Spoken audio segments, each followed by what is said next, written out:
Tom. Here I comes thought I'd better have a cup of tea at lunchtime and a glass of wine in my hand. Oh, you'll just go back to the wine once the camera goes off. You'll go back to the wine, won't you? Yeah, that's it. I'm so used to the zooming at night.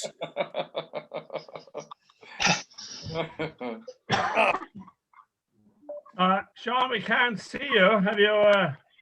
Yeah, can you hear me? We can hear you, Sean. Yeah, I'm trying to get the video up now. It's Well, not open for me to open. right, and here comes Peter. Come on, Peter. And Des. Sean, did you get that email that from RIBI? I did. I got into the website and all. Oh, excellent. Good man, Sean. Perfect. Yeah. Perfect. Yeah. Peter, did you try it yet, or had you any luck? It's done. Done. Excellent. Good man. Excellent.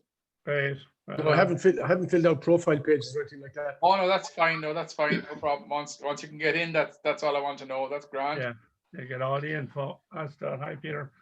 Oh, you'll get all the emails now. That's if you give them an email address.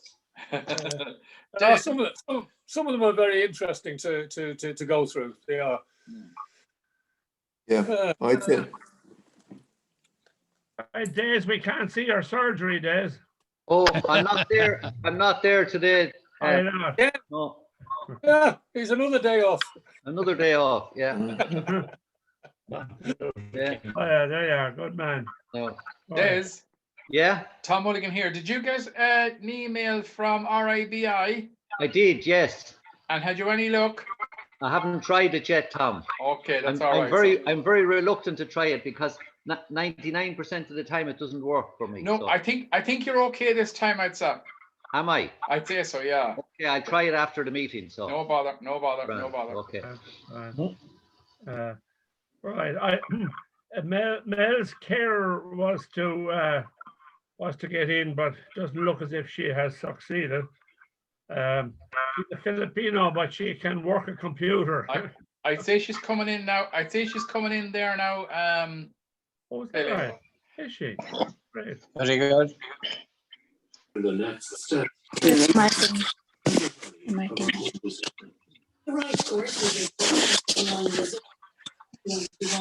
And Joe knocked him. Good man, Joe.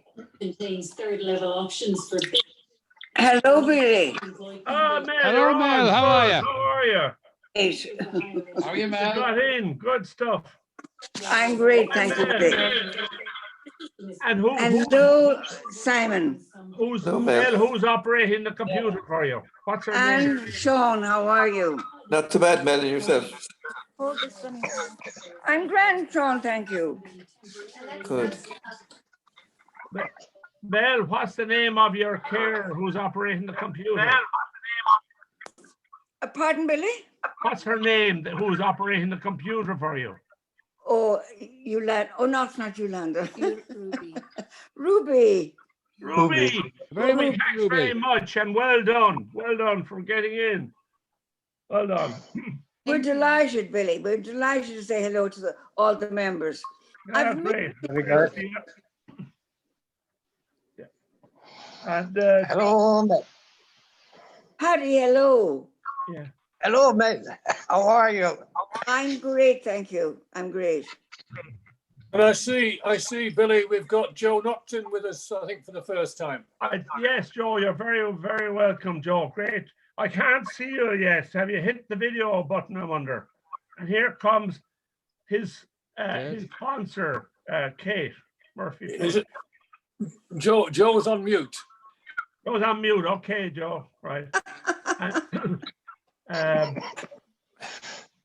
like this ad about there's John. He's frozen. Yeah, I think he's frozen. He's not. Yeah, no, he's frozen with the code. Billy, any particular reason why Joe is mute? No, he's after unmuting himself there now. I think Yeah, Joe. Joe, if you can hit the video. Okay. He's a swan. Man, you're making me hungry there. And Kate. I'm having smoked salmon and brown bread. Hi, Oh, Kate. my goodness. Hello, everyone. And all I'm missing is a glass of wine. Hi, Kate. We'll have to, Rotary will have to provide that. A virtual glass of wine. Whose dog Uh-oh. Holy God. Kate's dog has gone cracked. Yes. Guys, I think we can start. Here's Ethel. Welcome, Ethel. Yeah, that's good. What to, Wow. Two, oh, horse three, 16, Joes. that's a nice, 12. good figure. And Joe is still connecting up there. And Ethel, you're in. Well, hi, Ethel. Yes, sorry now, I was a bit late, but somebody problem. decided to ring me at the last minute. So maybe Tom Murphy, we might just start the meeting. Even Joe's coming in there, which is fine. I see he's two. He's two. Well, he's doing it to be sure. Yeah, yeah. Okay. Let's just again welcome all to our second meeting of 2021. And Tom, have you some regret? There's Joe. How are you, Joe? You're very welcome. Hey, how you doing? Joe. Hi, Joe. Great Good to see see you. you. First time on with the club, and it's a pity we can't break bread together, but we'll do that in the future. Don't worry. He's looking happy anyway. And Kate is there. Your good sponsor. Well done, Kate. Doing a great job there in the membership area. Tom, have you any regrets from people? No, I've had no apologies so far. Okay, no apologies. So listen, this is a short meeting really, but just to touch base with people, and just one or two things I have, and maybe Tom has something. The checks from the Tree of Remembrance have gone to the two charities.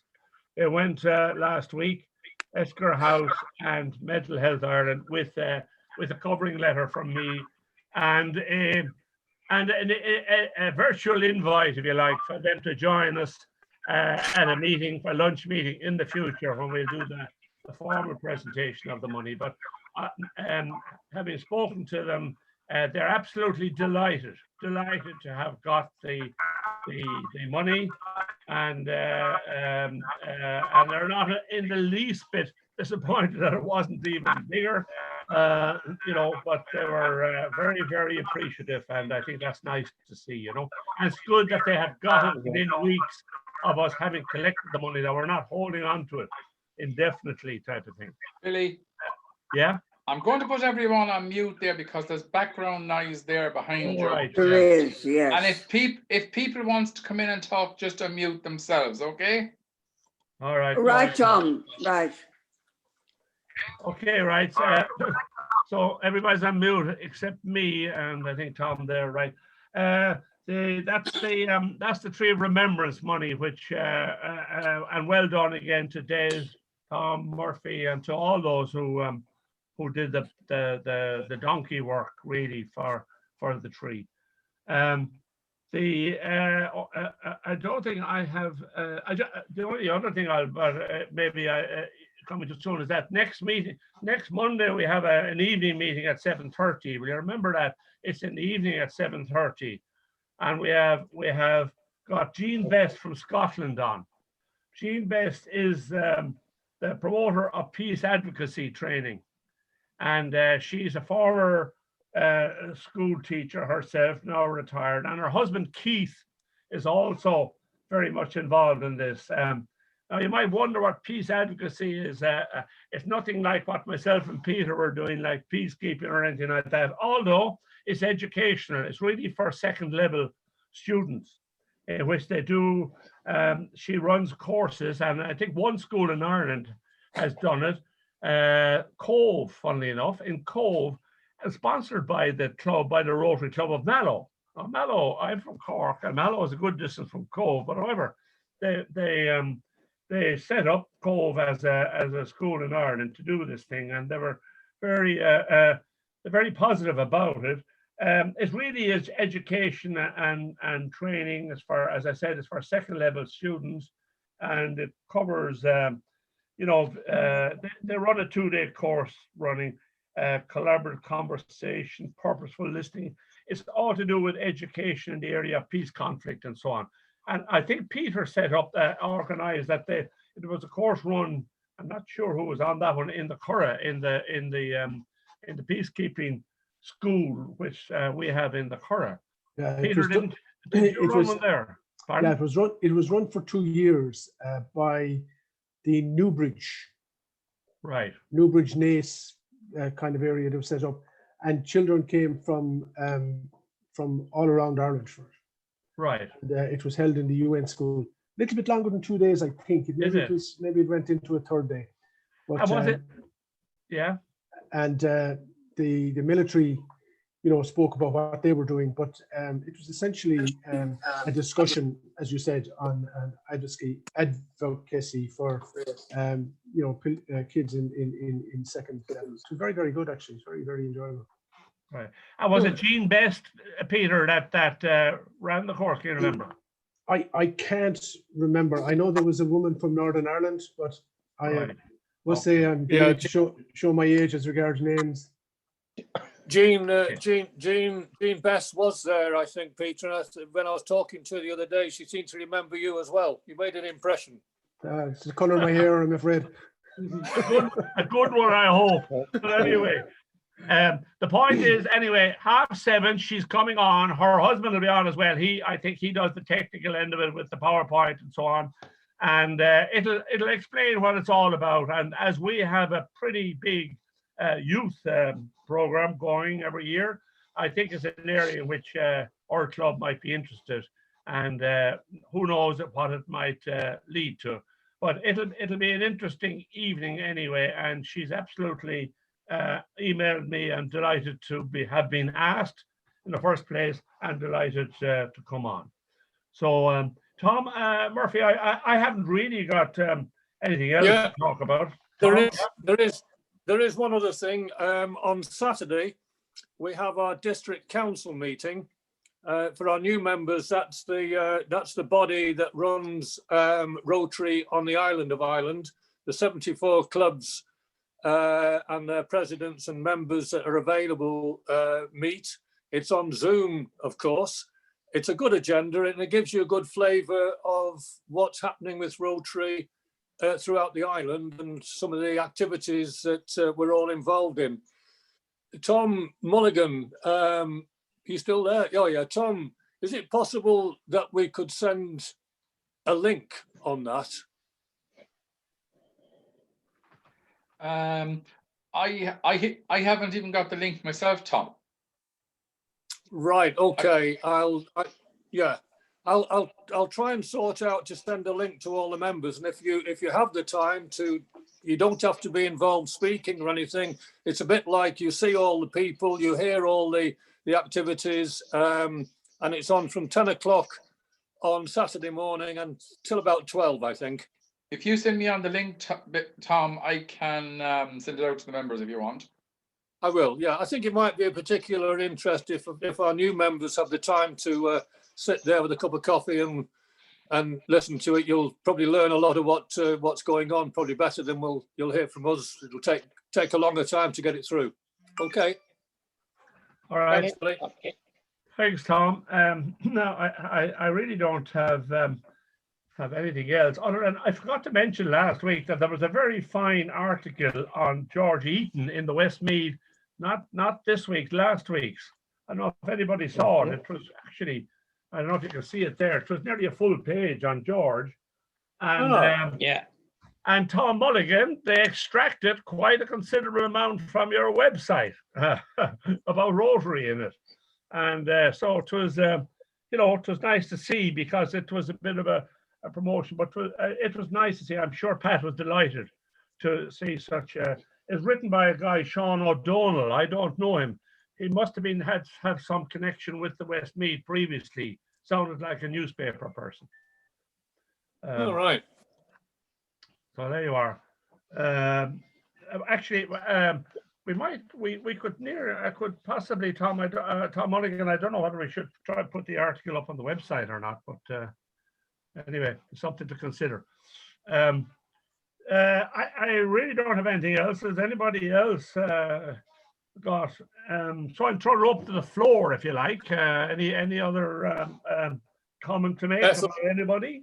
Ethel, Yeah. Ethel is gonna Ethel. come in. Billy, I'm just waiting on 17 person, or else Etna Benson got on to me from the bar. So 17 of her students are sending us applications for the youth leadership. So in fact, it could be 18 because one came by email. So yeah, great interest from there, but no other news from any of the other schools at this point. Okay. Well, we can wait out on that. It will mean, guys, those of you that are available, probably in morning time, I don't know. What happens in this youth leadership is that we get these application forms in. On that application form, they set out their details, of course, but as well as that, there's a lot of their achievements, what they have done, maybe with the school football team, maybe with an orchestra, maybe they've done a bit of acting, or maybe they've done, you know, they more or less enlarge on the reason why they feel they should be the one to be selected as well, to be the club's youth leader of the year, because we won't be moving on to district for the simple reason that their district competition has not been held. So what happens is that the people doing the interviews, probably be two people, I would imagine, for school interviews. Ethel can come in on this now if she wants to change anything, because this is our baby. They usually, I've done a lot of the interviews, is that you read the form and then you get 15 minutes or 10, 15, maximum 20, maybe less, to ask them questions more or less based on what they have submitted on the form, as to what they have achieved and what they would like to do, what work experience they have, and so on and so forth. And these young people are absolutely incredible. See, Peter has done the final interview, but it's really empowering to hear these transition year, usually students talk about what they have achieved and what their plans are and their hopes for the future. It really is uplifting. So that's why I'm delighted that Ethel, that we have at least one school going with it, and hopefully we'll have more than one. And if it's only one, then we've done this before. We'll run it with one school, but hopefully you'll have more. Do you expect more, Ethel? Yeah. Well, I would have expected the community college anyway, definitely. Yeah. Yeah. Billy, just to give a background to our new members, in a normal year, when we've done the selections, there's about 3,000 interviews carried out on the island of Ireland in our 74 clubs. We select at the district level 24 young people, and they're fed up through the club to the district interviews. There's about 5, I think, around the country, and then we select 24. And in normal circumstances, they would have gone out to Strasbourg around February, March each year, where they would meet up with about 700 other young people who've been selected throughout Europe. And they sit in the parliament for the day, and they debate various issues, and they vote on it. And they can ask questions of senior European officials and MEPs. I can tell you that Ireland, over the last 10 years, when they are selected to ask questions, and I won't go into how we do it, but we get the majority of questions in that parliament of young people every year. And I had the honor of going with them one year as a chaperone, and I can tell you, it's mind-boggling to see how confident young people are in debating and mixing and coming up with their views on what the environment should be, the climate change, and so on. There's a different subject, 4 different subjects every year. They've got to study it before they go, but it's one of the jewels in the crown of Rotary, where we send these 24 young people from Ireland every year. And this year, unfortunately, we can't send them, but as Ethel and Billy has said, we're going to do the interviews anyway, because it's a great asset to them to be probably the first interviews that they'll have ever done in their little lives. So, and it gives them a good start. Thank you. Yeah. Thanks for that, Tom. Yeah, Euroschool. It's a fantastic trip. And we now, not every club gets a winner to go to Strasbourg, but for the last 3 years, that's 21, 20, and 2019 and 18, we had our winning student from the club leadership went to Strasbourg. I think there were 2 from the community college in Moat and 1 from the Bauer. I think they're the 3, all girls, by the way. For some reason, the women seem to come at the top on this more often. Billy, Yeah, I think Yeah. excuse me, Tom. Billy, I have to interject here in case you're missing a vital piece of information. We are the communicators. The ladies are the communicators. Ireland of today. You can say that again, Mel. Okay. Sorry, Ethel. Yeah, Ethel. And there was a male from the community college, possibly 15 or 16, also got through to Strasbourg. Good. I just know him personally. I interviewed him, as it turned out, and since then I've run into him a couple of times, and he was very successful as well. So there was at least one male. Good. What's studying as a matter of interest? He went to D. Go ahead. Are you asking what did he go on to do? Yes. He went to DCU, and as far as I know, I think it was a business course with a language. As far as I remember, yeah.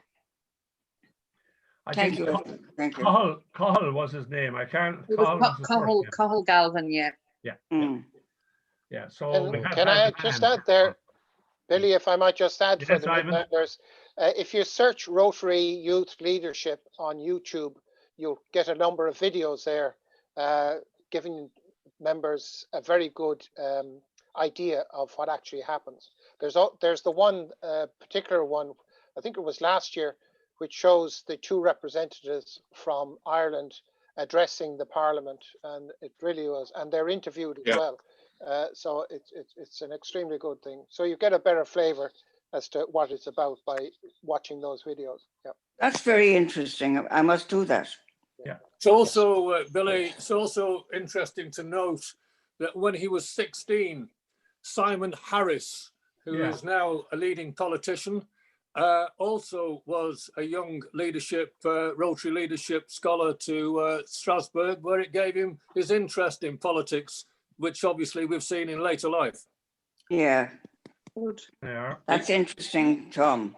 Leadership. Now then, Thomas. So that's the youth leadership. He must be the wrong party. That's true. That's true. Well done, Ethel. Very, very astutely seen. I was wondering when politics would raise its ugly head, huh? Yeah. Well, he was the only one to get through the process from any of the other parties, wasn't he?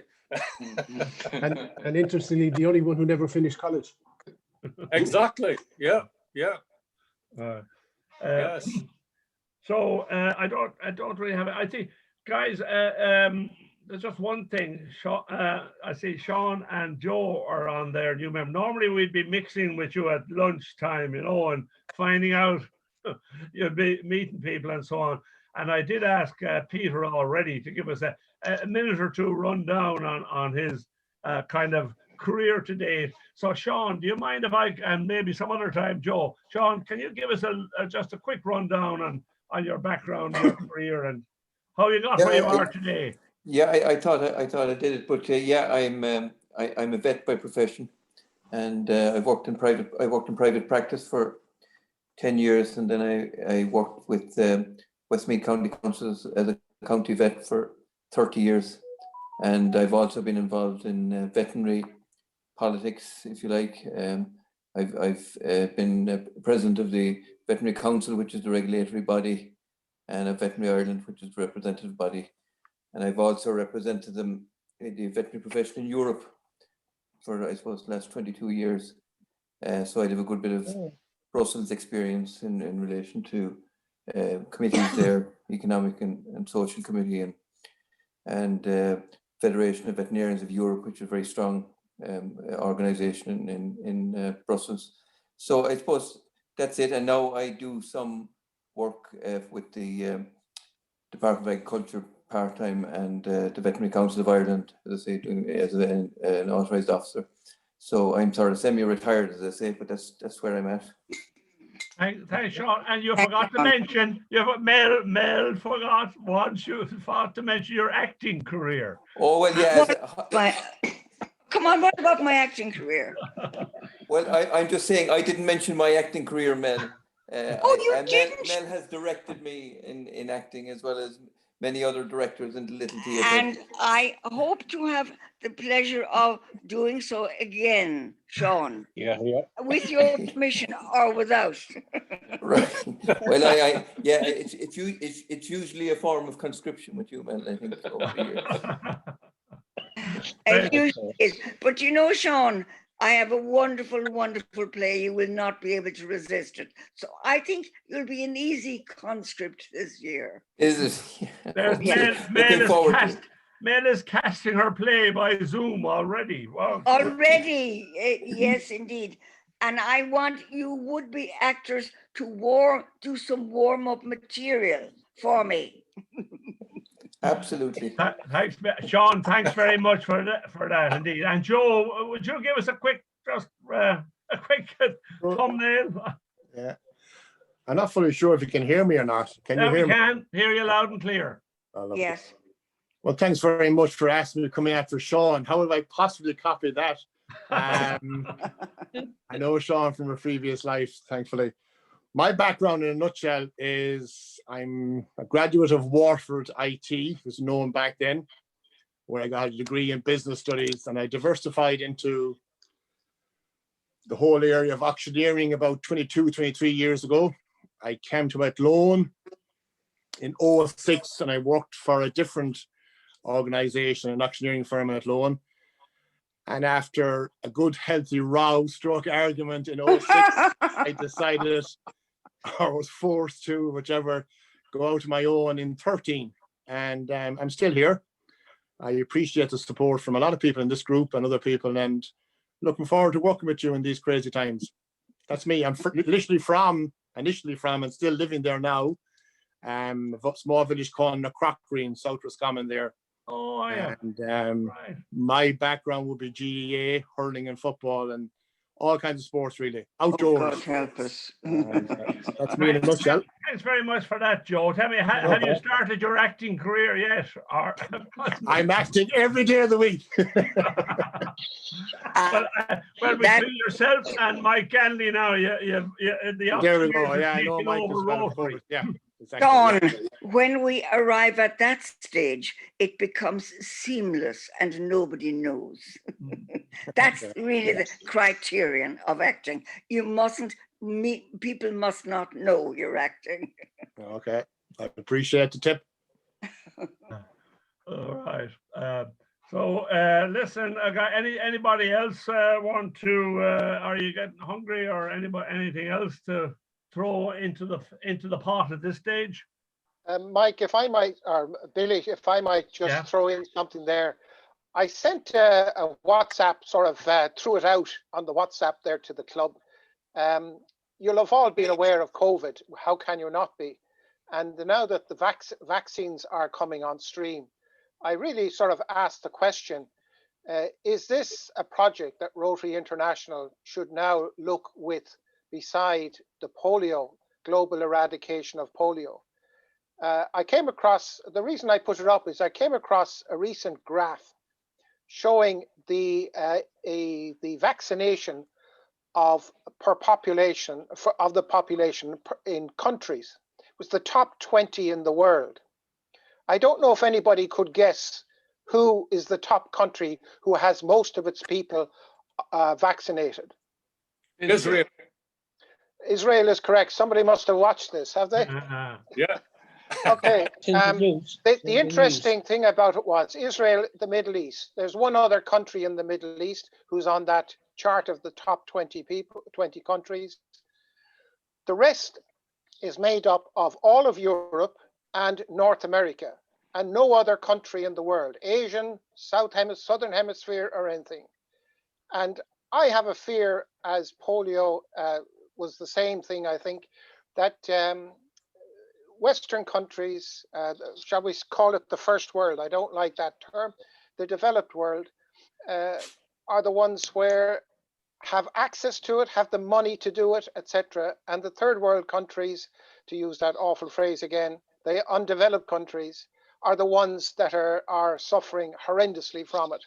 And I've been searching through Rotary's sort of blurb, maybe not as thoroughly, but I don't see any mention of any kind that Rotary is looking at possibly taking on this for the distribution of vaccine, particularly the new AstraZeneca one, which can be stored at room temperature, which is what the polio vaccine needs to do. It's sold in chilled containers. If you watch any of the Rotary videos on the distribution of polio vaccine throughout the undeveloped world, you'll have seen them carrying insulated boxes containing the vaccines and being administered locally. It is no different for the COVID one. And to me, it seems to be that this should be a thing that Rotary should be getting on top of and really ringing a bell about. And because we have the network, we have the infrastructure, we have the experience, and we have the network in every country in the world. I don't know if anybody else has thought about this. It's just something I feel a bit passionate about. That I don't know whether we could make representation through district next Saturday. That just get the idea out there. Surely Rotary should, with their vast experience and abilities and the network they have of even existing helpers who distribute the polio vaccine, surely they could be distributing the COVID-19 vaccine as well. That's just my opinion. Yeah, thanks, Ivan. You'll find, I think, that through the foundation for again our new members, it's our Rotary charity, which we all contribute into, has already given $20 million in terms of COVID relief in areas where they are already operating. Okay. So I mean, they are actually doing a lot of that at the moment, particularly where they have Rotary clubs that can oversee the spending of that 20 million in terms of bringing COVID vaccine to those areas. Tom, you're beginning to freeze up. Tom, yeah. Did I freeze up on that? Yeah, you're just towards the end there. No, I'm saying that the foundation have already allocated and dispersed 20 million. Yeah. Two clubs where they are vaccinating as well into India and Kenya and other places. Yeah. Okay. That'll be in third world type countries really, because yeah. Ivan is absolutely right. The problem is that message or communication doesn't get out wide enough to other people to know what's happening. Yeah. Like a lot of the work that Rotary does, it's under the radar. By the way, just on a interesting point, that's interesting, Ivan, and it's something that we must inquire more about. And thanks for your contribution. It doesn't surprise people like, I'm sure, Peter and myself, that Israel is top of the league in getting out, because Israel is virtually on a permanent war footing and has that type of communication system within the country that a small country, small population, that has the ability to do what it has done. You know, I don't know, Peter, you would have served in that area too. I don't know if you have anything on that. Yeah, I agree with you. They have the systems, they have the processes in place. You know, they're well used to mobilizing. Yeah. I guess they probably have some legislation passed that they can't be sued if it goes wrong, not like here. So they do things probably a little bit more recklessly as well. Yeah. Okay. Thanks, folks. Have we anything else, or were we adjourned for lunch? Just one thing. Just one thing there. Yeah. Joe. Yeah. Tom Mulligan here. Did you get an email from our IBI there? Just wondering, did you receive it? You did you act on it yet? No? No. That's Today all I right. will. That's grand, no problem. But just wanted to know if you had any problems getting in or not. That's all. That's grand. Yeah. Okay, folks, listen, thanks for coming in, and we'll meet again then 7:30 next Monday. And remember, the following Monday will be the first Monday, so there won't be a meeting. So next Monday is 7:30 evening meeting. Thanks for coming in. Enjoy your lunch, and we'll see you all again. And thanks to Joe and to Sean for your Bye, everybody. Bye now, Mel. See ya. All the best. Bye bye. Bye. Bye bye.